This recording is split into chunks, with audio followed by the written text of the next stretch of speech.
Tout a débuté à l'aérodrome de Nkamba où le jet transportant le chef de l'État Félix-Antoine Tshisekedi Tshilombo a atterri vers 12h30. À son arrivée, le président de la République a été accueilli par un comité restreint avec en sa tête le gouverneur de la province du Congo central. Le cortège présidentiel a ensuite pris la direction du temple qui était déjà rempli des fidèles et invités venus de partout pour célébrer le 100 années d'existence de l'Église de Jésus-Christ sur terre par son envoyé spécial, Simon Kimbangu.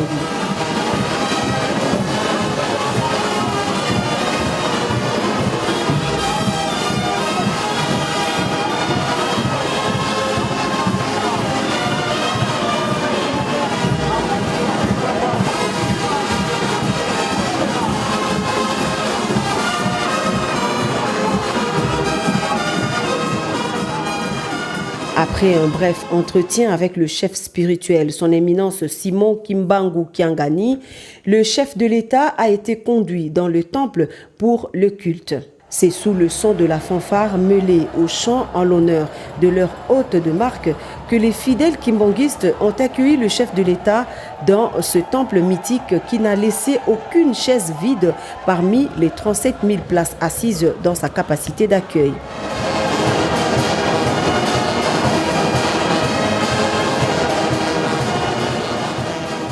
Le chef de l'État, Félix-Antoine Tshisekedi Tshilombo, a quant à lui loué les qualités d'un homme qui, le 6 avril 2021, recevra de Dieu la noble mission de libérer le peuple noir de l'emprise coloniale. Né ici même en Nkamba,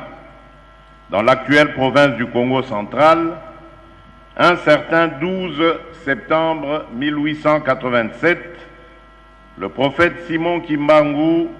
fut un homme au départ ordinaire, à qui, selon les témoignages concordants, Dieu confia la mission de libérer le peuple noir du joug colonial. Catéchiste doué de dons de la guérison et éphémère employé des huileries du Congo belge à Kinshasa, ex-Léopoldville, Papa Simon Kimbangu s'est particulièrement distingué par un enseignement du christianisme s'imprégnant de la nature intrinsèque de l'environnement l'entourant, mais également par la commission d'action défiant toute rationalité, notamment les actes de guérison et de résurrection réalisés respectivement sur les dames Kiantondo et Dianayaku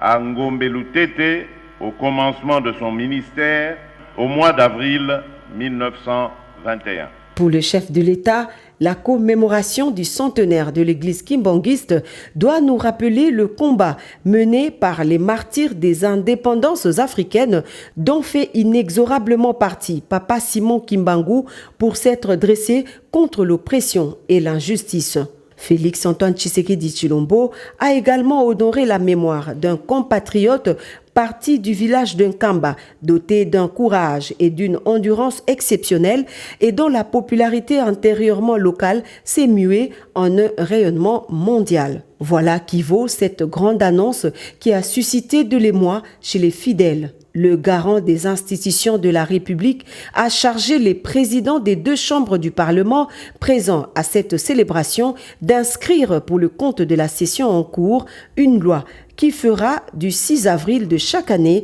une journée chômée et payée sur toute l'étendue de la République démocratique du Congo. Pona kosukisa na lingina loba boye awa ba présenter bino papa président ya Sénat na papa président ya Assemblée nationale nazali ko interpeller bango ko senga bango balanda na lombango likambo nazali ko senga ya te date ya le 6 avril ekota na mikolo oyo ekobanda kozala férié.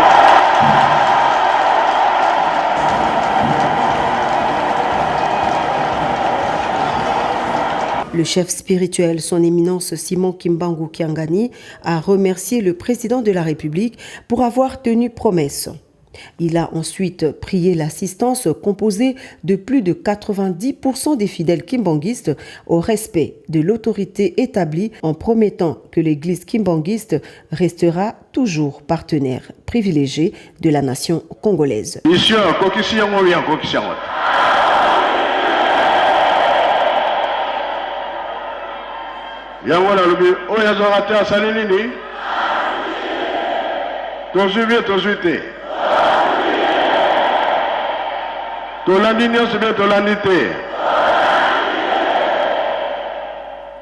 Auparavant, le directeur de cabinet du chef spirituel a donné la symbolique du 6 avril avant de retracer succinctement l'histoire de la vie du prophète Simon Kimbangu et les grandes lignes du kimbanguisme, un mouvement lancé par son initiateur avec comme leitmotiv la libération de l'homme noir.